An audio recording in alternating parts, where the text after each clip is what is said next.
7 de la mañana con 8 minutos, solamente para matizar el comentario respecto de las atribuciones del Consejo de Participación Ciudadana y Control Social. El doctor Juan Pablo Jaramillo nos había escrito en el Facebook y decía, es la postura de él: lo actuado por el Consejo Transitorio desde el día 1 es un desastre. Lean por favor el anexo de la consulta, sobrepasaron su mandato e incumplieron los tiempos. Pero también hay que decirlo, porque yo he escuchado algunos sectores que señalan que el Consejo ya no puede hacer absolutamente nada más luego de las elecciones, y no es así. Estoy revisando el anexo y dice: el Consejo de Participación Ciudadana y Control Social en transición ejercerá sus funciones de forma improrrogable hasta que se instale el nuevo Consejo tras su elección, que será coincidente con los próximos comicios para designar a las autoridades de los gobiernos autónomos descentralizados. O sea, el Consejo Transitorio culminará su trabajo el 14 de mayo con la instalación del nuevo Consejo, que se posesionará ese día, posesión que además será simultánea con la de alcaldes y concejales cantonales, prefectos y viceprefectos provinciales y miembros de las juntas parroquiales rurales. Lo que, por ejemplo, podía hacer el Consejo de Participación Ciudadana Transitorio, y que ya no lo puede hacer, es que durante los primeros 6 meses tenía que evaluar a las autoridades de control, y ahí, por ejemplo, a última hora incluyeron el tema de la Corte Constitucional, sobre lo cual nosotros hemos tenido una posición absolutamente crítica. El tema ya se hizo y se integró una corte, una nueva corte, pero en su momento comentamos que, a nuestro parecer, es apenas una opinión, el Consejo Transitorio no tenía atribuciones para cesar a la Corte Constitucional. Pero bueno, esa discusión ya pasó y estamos, digamos, en otro momento. Y decíamos, hay con tertulio, amigos, amigas, una serie de propuestas de cambios normativos, de modificaciones constitucionales y legales, y hemos invitado a nuestra mesa de trabajo a la doctora Livia Rivas, exsecretaria de la Asamblea Nacional, quien ha fundado el Instituto de Estudios Legislativos, ¿no?, del cual es directora, entiendo, ¿no? Doctora, bienvenida, buenos días. Bienvenida, doctora, buen día. Buenos días, estimado Alexis, buenos días, estimado Fabricio, muchísimas gracias por invitarme a su programa. Un saludo a los radioescuchas. Efectivamente, luego de que salí de la Asamblea Nacional, uno de los sueños que motivó mucho mi salida tiene relación con buscar que la ciudadanía tenga conocimiento de cómo se hacen las leyes e incentivar la participación ciudadana. Y en esa línea, sí, efectivamente, con otros exfuncionarios de la Asamblea Nacional, expertos también en el ámbito legislativo, fundamos el Instituto Ecuatoriano de Estudios Legislativos, que, como le digo, tiene esta orientación, ¿no?, promover la participación ciudadana en la fase de formación de las leyes. Correcto. ¿Cómo ve usted todo, digamos, todo el ambiente que todo gira? el descalabro, sí. Pensé que ibas a decir. A ver, en algunos descalabros, ¿no? A ver, luego del proceso electoral hay una serie de intenciones de, por ejemplo, reformar el Código de la Democracia, para lo cual hay un plazo fatal, que será febrero del próximo año seguramente, un año antes de las elecciones de 2021, y también intentos de modificar la Constitución por el tema del Consejo de Participación Ciudadana y Control Social. ¿Cómo ve usted ese ambiente? Bueno, me parece que existen una serie de iniciativas que han sido promovidas tanto al interior de la Asamblea Nacional como externamente desde el Consejo de Participación Ciudadana Transitorio. Vemos en este momento cómo hay una disparidad respecto a las propuestas. Por un lado, en la Asamblea Nacional, la propuesta inicial fue de la señora presidenta de la Asamblea Nacional, que planteó una enmienda con la finalidad de que se mantengan los consejos, las comisiones ciudadanas de selección, pero se pase la designación a la Asamblea. Luego se presentó la propuesta del asambleísta Héctor Muñoz, donde lo que hace referencia es que se designen a las autoridades por tierra remitidas por el Ejecutivo. Más o menos del modelo de la Constitución al 2008, de 1998. ¿No? Luego tenemos la propuesta del asambleísta Fabricio Millamar, donde él sugiere que la reforma haga referencia exclusivamente a la competencia de la Asamblea para designar las autoridades y el mecanismo dejarlo a la ley.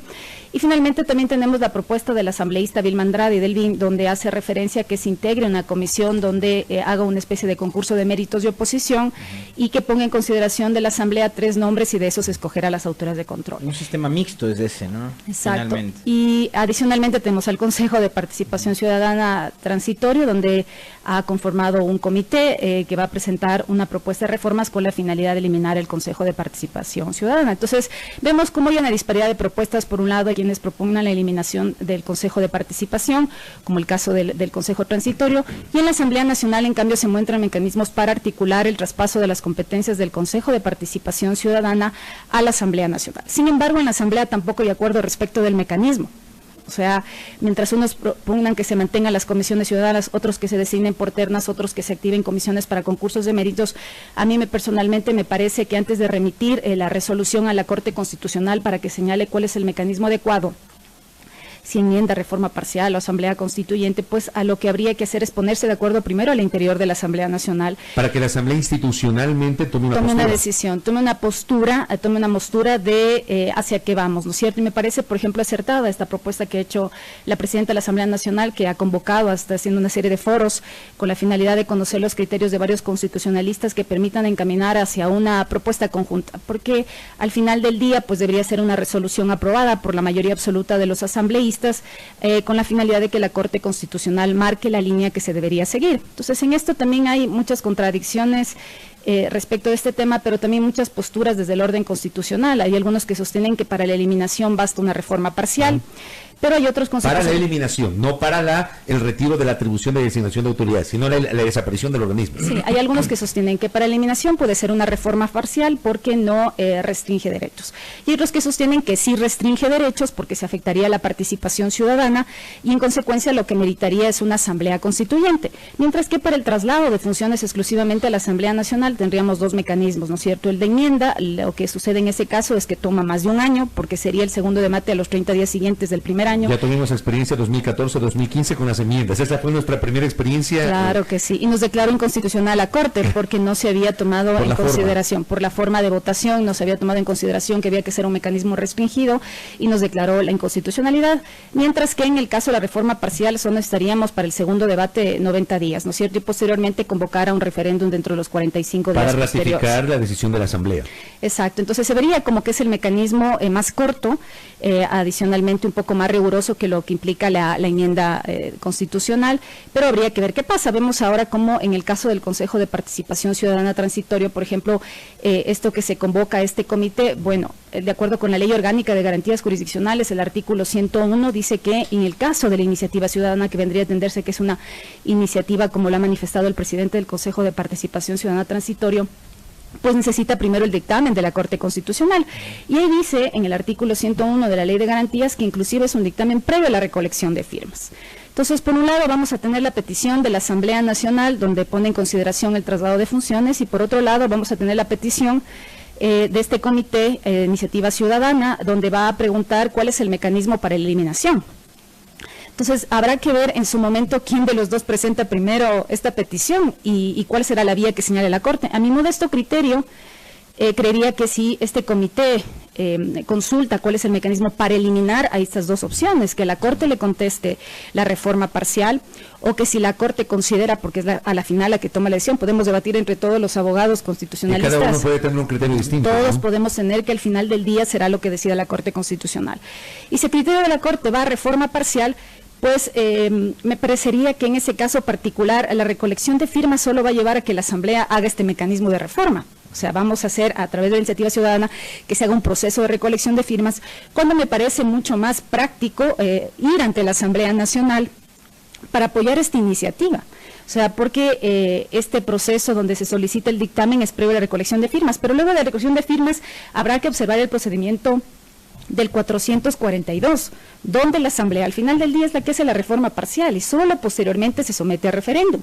Ahora, si es que... Para lo cual no cabría la recolección de firmas entonces, no sería necesario hacerlo. Cabría sí, pero como una iniciativa ciudadana, pero mal o bien al final del día termina en reforma parcial la Asamblea Nacional. Ahora, doctora, tomando en cuenta el antecedente, el Consejo de Participación Ciudadana nace en Montecristi y eso después es refrendado en un referendo. Ese antecedente, digamos, ¿puede marcar la cancha o no? El proceso mediante el cual fue aprobada la existencia de ese consejo y el mecanismo a utilizar para su supresión.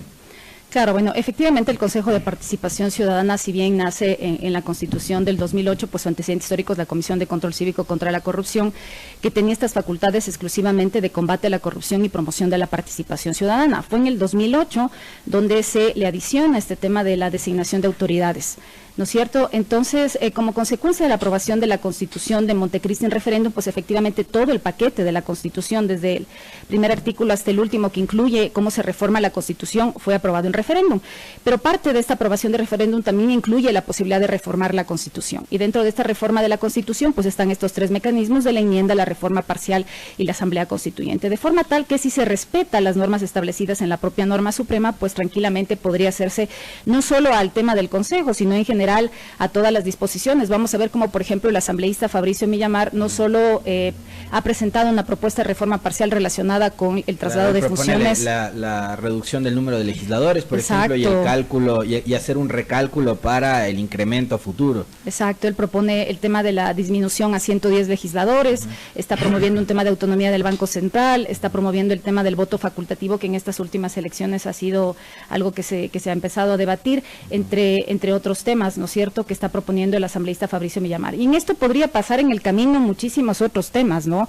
Pero realmente creo que en este momento que está viviendo el país y que está próximo a integrarse el nuevo Consejo de Participación Ciudadana, el 14 de mayo, de acuerdo con la ley de participación, deberían posesionarse, pues ya deberíamos tener antes de esa fecha una definición de si la propuesta que se busca viabilizar es de eliminación o no, o simplemente el traslado de funciones. Yo particularmente me inclino por la segunda. El traslado de funciones a la Asamblea Nacional. No la eliminación. Con la eliminación del Consejo. Yo me he manifestado en otras ocasiones que no estoy de acuerdo con la eliminación del Consejo de Participación Ciudadana. Me parece que un órgano que puede tener sus críticas como cualquier otro, sin embargo, sí me parece necesario que se mantenga con la finalidad de promover la participación ciudadana y combatir la corrupción. Y que retornen las atribuciones de designación de autoridades de control a la Asamblea, ¿cómo le ve usted? Claro que sí, estoy de acuerdo, pero no creo que el mecanismo es hacerlo tal como fue en la Constitución de 1998. Es decir, simplemente que lo hagan en función de, digamos, los afectos o desafectos, o el cabildeo entre las organizaciones políticas, así no. Pero es que, contra Tulio, yo ahí, a ver... Quiero ver una discusión. Sí, exactamente. Claro. Me parece a mí que más allá de lo técnico que pueda resultar un mecanismo u otro, finalmente siempre las decisiones y la designación de quienes están al frente de organismos de control termina siendo política. O sea, fue política en manos de la Asamblea, porque la Asamblea además es estrictamente un organismo político, y fue político con el Consejo de Participación Ciudadana, que estuvo totalmente dominado por Correa. Y es político hoy que está Julio César Trujillo al frente. O no me van a decir a mí que la elección de Diana Salazar también tiene que ver mucho con afectos y desafectos. Entonces, no hay un sistema perfecto. El tema es, en medio de esa discusión de que sabemos de que no existe un sistema perfecto, hacer quizás de ese sistema lo menos malo posible. Exacto, coincido plenamente. No existe un sistema perfecto, pero creería que la mejor opción no sería regresar exclusivamente a designar por ternas a las máximas autoridades como fue en la Constitución de 1998. Tampoco me parece que un mecanismo exclusivamente de méritos de oposición como lo vivimos en el Consejo de Participación Ciudadana sea tampoco la respuesta, ni mantener las comisiones ciudadanas de selección tal como han funcionado hasta ahora. Me parece sí que se pueden encontrar mecanismos al interior de la Asamblea Nacional. Por ejemplo, a mí me parece que podría ser un mecanismo que se integre una comisión especializada ocasional cada vez que se tenga que integrar, designar una autoridad, y que sea al interior de la comisión ciudadana, comisión especializada de la Asamblea Nacional, que con la participación ciudadana, con impugnaciones, con vedurías, con un ejercicio donde se pueda llegar a conocer con profundidad cuáles son los candidatos a un cargo de organismo de control. Con esta finalidad, pues esta comisión pueda presentar un informe para conocimiento del Pleno y elegir hacia la autoridad. Entonces, me parece que podemos entrar algunos mecanismos mixtos. Me parece que es imprescindible también contar con la participación ciudadana. Creo que la Asamblea no puede cerrar el tema de elegir exclusivamente entre ellos. Creo que necesariamente se tiene que contar con el criterio y la posibilidad de que los impugnen.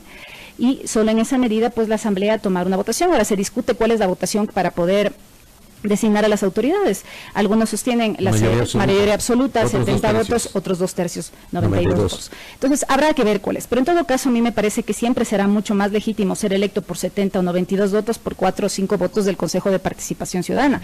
Porque si bien las comisiones de selección tenían una participación que era organizar el concurso y llevar hasta la fase final, siempre fue el Consejo de Participación el que designó. Y él designaba con 4 o 5 votos, ¿no es cierto? Por lo menos de 7. En cambio, en la Asamblea Nacional serían a lo menos 70 votos, si fuera mayoría absoluta, o 92 en el caso de las 2/3 partes. A mí me parece, por ejemplo, lo que plantea Livia Rivas, este mecanismo mixto me parece interesante. Si es que retornan las funciones a la Asamblea Nacional, que se incorpore, se constituye una comisión ocasional, y esta comisión lleva adelante un proceso de valoración, de méritos, de oposición, de impugnación ciudadana, todo lo que ustedes quieran. Pero a mí me parece que lo de fondo termina siendo, y debe agregarse a la discusión, el que en cualquier proceso, en cualquier escenario, se elimine la subjetividad. Y pongo un ejemplo, el reciente caso de la designación de la nueva fiscal general del Estado. Yo dije públicamente, seguramente la doctora Salazar tiene sus méritos, y de hecho los tiene, pero me parece objetivo el resultado de una prueba escrita y subjetivo el resultado de la prueba oral que determinó finalmente el puntaje de los candidatos en este concurso de méritos y oposición, cuando se incluyen parámetros que son absolutamente subjetivos y que dependen de la visión de cada uno de los consejeros. El tema de la templanza, el sentido de justicia, que constaba en el reglamento que le llamaron mandato para designar a la fiscal general del Estado. Y me retrotraigo a la designación de la Corte Nacional de Justicia, la primera, cuando incluyeron el tema de la entrevista, y a través de la entrevista el Consejo de la Judicatura Transitoria, el que se creó posterior a la... Liderado por Merlo. El anterior, el liderado por Pablo Rodríguez, integrado por Fernando Llávar y por Tania Arias, incorporaron el tema de la entrevista y ese elemento subjetivo terminó por favorecer a determinados candidatos. O sea, yo sí creo, doctora, y quisiera su opinión al respecto, ¿cómo hacemos para eliminar la subjetividad y que un proceso cualquiera, que lo lleve el Consejo, que lo lleve la Asamblea, que lo lleve cualquier otro organismo, sea sobre parámetros objetivos y no subjetivos para no prestarse a la suspicacia? Bien, yo coincido con usted, me parece que hay que eliminar toda subjetividad de los concursos. De hecho, yo no soy partidaria de hacer estos concursos de méritos de oposición, porque siempre hay esta fase de entrevista o de comparecencia oral donde obviamente las cosas pueden cambiar. Entonces, me parece que hay que encontrar otro mecanismo que puede ser, por ejemplo, se me ocurre otra figura mixta, que el Ejecutivo o ciertos órganos del Estado sean los que remitan ternas y respecto de estas ternas, o si no son ternas, 4 o 5 candidatos, pues se realiza esta fase de análisis, impugnación, vedurías al interior de la Asamblea Nacional. Hay que encontrar mecanismos. Me parece que tampoco es idóneo mantener esto. Veamos que uno de los grandes cuestionamientos que se hace al Consejo de Participación Ciudadana y Control Social, que salió inclusive a este, es el tema de los reglamentos que se dictan previo a los concursos, ¿no es cierto? Entonces hay una subjetividad del rato que se elaboran estos reglamentos. Lo ideal sería que la forma de calificar todos estos procedimientos de selección esté establecida en la ley, porque la ley obviamente no la puedes modificar y obviamente tendrá ciertas consideraciones mucho más objetivas que las que se establecen en los reglamentos de los concursos de selección y méritos que, como les digo, se aprueban previo a la designación. Ahora, doctora, sobre el tema de las reformas al Código de la Democracia, conversábamos hace un momento con el contertulio a propósito de una nota que damos lectura que publicó el día de hoy, Diario El Comercio. En el caso de las reformas al ámbito electoral, estas tienen que ser aprobadas un año antes del proceso electoral. Usted fue secretaria de la Asamblea y hay un proyecto de reformas del Código de la Democracia que está represado desde hace largo rato, desde hace más de un año y medio en la Asamblea Nacional y que no se ha dado trámite. Entonces, además, ¿por dónde deberían pasar esas reformas para evitar todas estas distorsiones que hemos vivido en este último proceso? 81,000 candidatos, el tema de la promoción electoral, candidaturas que no logran ni un 5% de preferencia del electorado. ¿Hacia dónde deberían apuntar las reformas en materia electoral? Yo creo que algo que nos parece necesario debatir al interior del país y que no lo hemos hecho a profundidad es que me parece adecuado reforzar los partidos políticos. Me parece necesario que se empiece a hacer formación ciudadana desde los partidos políticos, porque vemos muchas veces que se integran estos movimientos previo a la inscripción de las candidaturas y luego de que se llega a las curules o a los espacios de poder desaparecen, y porque no hay un tema de ideología política, no hay un tema de fundamentos de acción dentro del ejercicio que estén vinculadas a una visión de Estado que propone cada organización o movimiento político. Entonces, me parece que en esta línea también apunta el Consejo Nacional Electoral, que va a remitir un proyecto de reformas a la Asamblea Nacional en el sentido de que se fortalezcan los partidos políticos, que inclusive los candidatos a los que se les da este aporte por parte del Estado, si no alcanzan el 4% de votos, pues tengan que devolver el dinero que ha entregado el Estado. Entonces, son algunas iniciativas que me parecen que lo que hagan es que se fortalezcan los partidos políticos, haya aún más formación ciudadana con la finalidad de que la democracia representativa está bien, pero me parece que la ciudadanía también tiene que participar. Parece que vamos a las urnas, nos olvidamos y cuando empiezan los problemas empezamos a criticar. Y de ahí también se merece o no mantener este tema del voto obligatorio y del voto facultativo. Yo personalmente creía que hay que mantener el voto obligatorio, Sin embargo, obviamente habrán posturas a favor o en contra de esto, pero creería que hay que mantenerlo. Me parece que lo que nos falta es formar ciudadanía, me parece que no somos buenos ciudadanos, me parece que estamos demasiados convencidos de la democracia representativa, de delegar todo a las autoridades y nosotros dedicarnos a nuestro quehacer del día a día, cuando debemos generar un tema de compromiso, de preocuparnos, de generar debates, de buscar efectivamente quiénes son nuestros legítimos representantes y a quiénes les vamos a dar el voto. Aquí me escribe un mensaje un colega Ronnie Rodríguez, que me dice: el vocal Luis Verde Soto dijo que la propuesta que enviará el Consejo Nacional Electoral no tiene nada que ver con el trámite para segundo debate que tiene la Asamblea paralizado desde hace 1 año y 5 meses. En estricto rigor y en función de la técnica legislativa, ¿allí qué procedería? Si hay un proyecto que está pendiente para segundo debate e ingresa otro recién para iniciar el camino de construcción, primero segundo debate, ¿qué procedería ahí, doctora? Bueno, tendríamos que ver cuál es la naturaleza del paquete de reformas. El Consejo de Administración Legislativa, en ocasiones anteriores, cuando han sido mínimas las reformas que han planteado los propios asambleístas o alguna otra instancia de las que tienen iniciativa normativa para presentar proyectos de reforma legal, pues lo que ha planteado inclusive en algunos casos es la unificación. Sin embargo, en este caso, si son paquetes de reformas sumamente grandes, a lo mejor lo que se hace es terminar el debate de esto que está en segundo debate, aprobarlo o archivarlo, dependiendo de la naturaleza de las reformas que se pretenden hacerlo, y empezar a tramitar el otro. Pero como le digo, el Consejo de Administración Legislativa en anteriores ocasiones ya ha decidido unificar todos los proyectos. Esto obviamente para algunos puede ser una crítica porque no se ha pasado por el debate en primer lugar, ¿no? El primer debate al interior de la Asamblea Nacional, pero en el pasado ya tenemos ciertos antecedentes en que se ha unificado para el segundo debate. Ahora, usted dice... ¿cree que se debería mantener el voto obligatorio? Yo estoy totalmente de acuerdo con usted porque me parece que el país todavía tiene que empezar un proceso, digamos, de educación política para migrar al voto facultativo. Pero sobre lo otro que se podría incluir, por ejemplo, modificar el método de asignación de escaños. ¿Cómo le ve usted? Me parece también que es adecuado. A lo mejor el método que tenemos ahora no es el adecuado. ¿Es muy concentrador o se dice termina favoreciendo a la mayoría? Claro que sí. Bueno, hay que ver que en el caso, por ejemplo, ahora de cómo está integrada la Asamblea Nacional, vemos que hemos venido de periodos legislativos donde el partido de gobierno ha tenido la mayoría legislativa y ha sido mucho más fácil presentar proyectos de ley, tramitarlos, aprobarlos. Vemos cómo, aunque este periodo legislativo inició con una mayoría, en el camino vieron ciertos cambios. Claro. Vemos ahora cómo a la Asamblea Nacional para aprobar proyectos de ley, inclusive resoluciones, más allá de que sean solo aprobadas por mayoría simple, a veces le cuesta, ¿no es cierto?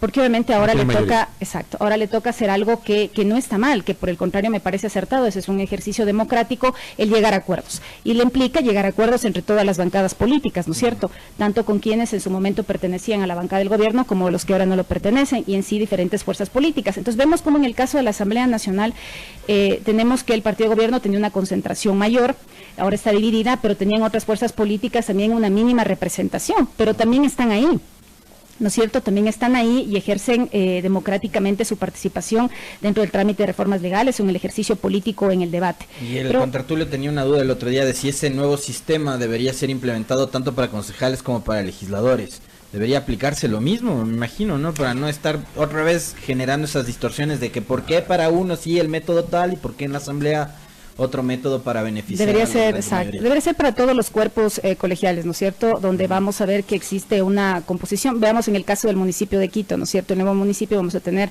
9 miembros de esta bancada de la Revolución Ciudadana, ¿no es cierto?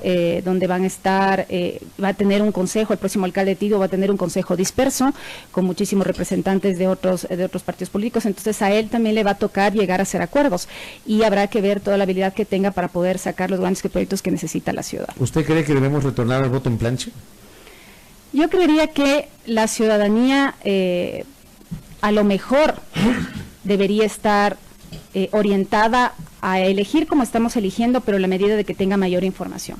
Yo no creería que el voto en plancha es la solución, porque es asumir que la ciudadanía no está lista para elegir adecuadamente. A mí, por ejemplo, lo que me choca, y esto lo he venido diciendo desde el año 97, que se implementó por primera vez el voto por personas, es que el voto por personas termina pulverizándose en el momento del escrutinio, porque para la asignación de escaños se aplica un método que favorece la plancha. Entonces, ¿de qué sirve votar por personas si al final ese voto por una persona no es un voto completo, sino es una fracción de voto?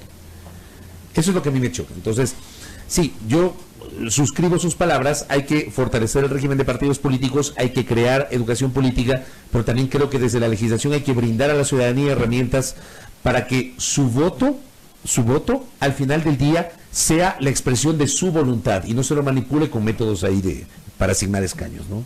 Coincido con usted, estimado Fabricio, me parece necesario, o sea, es inminente la necesidad que tiene la ciudadanía de no dejarse llevar a veces por estos estos comentarios que a veces pueden hacerse en los medios a nivel nacional, ¿no? Por ejemplo, si nosotros vemos las últimas elecciones respecto a la designación de los consejeros del Consejo de Participación Ciudadana y Control Social, vemos que más allá de los candidatos que existía otro candidato también por el que se hacía campaña, que era el voto nulo. O sea, no exclusivamente habían esos candidatos, sino que había otro candidato que había conglomerado la opinión de varios, inclusive destacados juristas, destacados políticos de este país, donde hacían campaña por ese voto nulo, ¿no es cierto?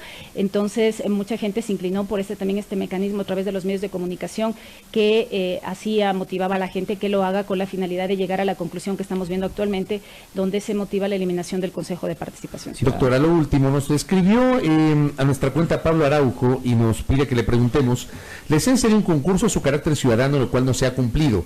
¿Cuál, a su juicio, es el mecanismo para asegurar participación ciudadana en la selección de autoridades? Yo decía, yo no estoy de acuerdo con el tema de mantener las comisiones ciudadanas de selección, porque si nosotros revisamos la Constitución, las comisiones ciudadanas de selección, si bien tenían una integración ciudadana, pues también le integraban delegados de las funciones del Estado. Me parece mucho más legítimo hacerlo al interior de la Asamblea Nacional, manteniendo estos mecanismos de participación ciudadana, efectivamente, sí, ver cómo se podría designar a la ciudadanía para que conjuntamente con la Asamblea Nacional, en esta comisión especializada que propongo, que podría ser un mecanismo al interior de la Asamblea Nacional, puedan participar, puedan impugnar, puedan ser veedores del proceso y como resultado de eso obtener a los mejores ciudadanos y ciudadanas para ser electos como autoridades de control. Pero me parece que definitivamente sí hay que mantener la participación ciudadana. Nuevamente creo que los concursos de méritos y oposición no son la panacea, no creo que sean necesariamente el mejor mecanismo para encontrar a los mejores ciudadanos y ciudadanos. Me parece también que en el pasado, más allá de las críticas que se pueda hacer al tema de designación por temas en la Constitución de 1998, el país sí tuvo destacadas autoridades en los organismos de control. Me parece que eso y no fue resultado de concursos de méritos de oposición. Entonces me parece que hay que encontrar... También hubo casos como el hecho de que de 2003 a 2007 no tuvimos contralor titular porque no se pusieron de acuerdo las fuerzas políticas en el Congreso. Claro que sí, los riesgos existen. Sí. En todo mecanismo... Casos y casos. En todo mecanismo van a existir riesgos, pero me parece que en este momento hay que encontrar el mejor mecanismo, aprender de los errores del pasado y ver hacia el futuro cuál podría ser lo mejor para este país. Doctora, gracias por el tiempo. Gracias a ustedes, muchísimas gracias. La doctora Livia Rivas Ordóñez, directora del Instituto de Estudios Legislativos, exsecretaria de la Asamblea Nacional, conversando aquí en la mesa de trabajo de A Primera Hora. 7 de la mañana, 33 minutos.